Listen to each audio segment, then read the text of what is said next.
The Indian bullfrog, Rana tigrina, is a highly specialized biological machine built to operate on land and in the water. Notice the eye. This is the nictitating membrane, a built-in shield deploying to protect the optic hardware the moment it goes submerged. Operating in these two environments comes with a significant design constraint. Frogs are poikilotherms, meaning they are cold-blooded. Their internal body temperature fluctuates with the environment around them. When the seasons shift to extreme heat or freezing cold, they have no internal capacity to regulate their core. To survive deadly weather, the frog executes a behavioral override. During peak summer heat, it digs backward deep into the mud to enter a state of aestivation, or summer sleep. In freezing winters, it uses the exact same tactic for hibernation. Digging into the mud keeps them from freezing or drying out, but shutting down the body for months at a time requires specific internal architecture. Surviving both prolonged burial and active aquatic hunting requires an anatomical layout that acts as a dual-purpose system. The first line of defense is the exterior. The frog's skin is smooth, slippery, and constantly coated in a layer of mucus. This maintains a moist boundary that prevents the internal organs from drying out on land. This microscopic view shows how frogs bypass the mouth when hydrating. Instead, water molecules diffuse directly through the cellular membrane of the skin and straight into the bloodstream. The exterior also houses an array of sensors and propulsion systems. On either side of the eyes, a membranous tympanum acts as an exposed ear to receive sound signals. Down below, the limbs offer dual propulsion. Webbed feet operate like flippers for aquatic speed, while the muscular 5-digited hind legs act as levers for terrestrial leaping. The frog's exterior serves three simultaneous functions. It is a sensory array, a primary hydration system, and a multi-terrain propulsion mechanism.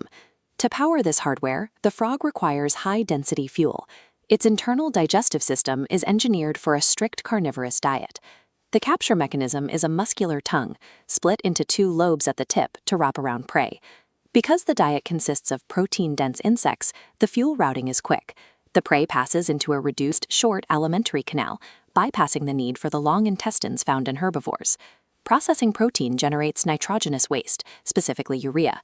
The bloodstream sweeps this urea to a pair of compact, dark red kidneys. These act as the primary filtration hub, separating the waste and routing it down through tubes called ureters. Instead of separate exit pathways, these ureters, along with the digestive tract, empty into a single multi-purpose chamber called the cloaca. By utilizing a short digestive tract and a unified exit port, the frog's internal processing is specialized for protein conversion and efficient waste disposal through a single anatomical hub. A high-performance digestive system requires a steady supply of oxygen, and the frog relies on a dual respiratory system to pull this off across different environments. When on land, air is pulled through the nostrils and into a pair of pink, sac-like lungs. This is pulmonary respiration. But when the frog dives underwater or buries itself for months of hibernation, it switches entirely to cutaneous respiration, exchanging dissolved oxygen directly through the skin. This schematic highlights the circulatory engine, a 3-chambered heart. Blood flows into 2 upper atria, then pushes down into a single shared lower ventricle. Deoxygenated blood enters through the triangular sinus venosus. It's then pumped out through a specialized sac called the conus arteriosus. The engine room is also wired with specialized shortcuts.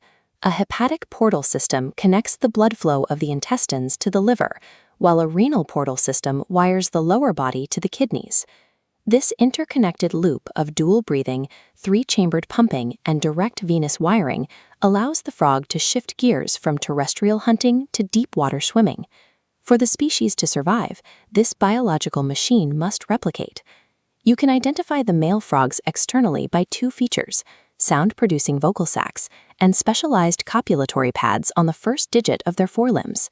This diagram traces the internal male reproductive pathway. Sperm is produced in these yellowish oval testes, then travels through a network called the vasa efferentia. It then enters the kidneys and routes into Bitter's canal before exiting through the cloaca. Looking at the female counterpart, the system is built for high capacity. These large, dark structures are the ovaries. When mature, the ova travel down these winding oviducts directly toward the cloaca. Despite the complexity of these internal structures, the actual fusion of genetic material happens entirely outside the body. The female releases eggs into the water, the male fertilizes them externally, and the resulting tadpoles undergo a physical metamorphosis to reach their adult form. By producing up to 3,000 ova at a time, this reproductive factory ensures massive output, relying on the aquatic environment to jumpstart the next generation's transformation. Zooming out from the internal pathways, we see where this machine operates, the agricultural wetlands. As a primary predator of insects, this biological machine consumes the pests that would otherwise decimate human crops. Because they absorb water and oxygen directly through their skin, they are sensitive to environmental shifts. They act as bioindicators. A healthy population of frogs reflects a stable food web.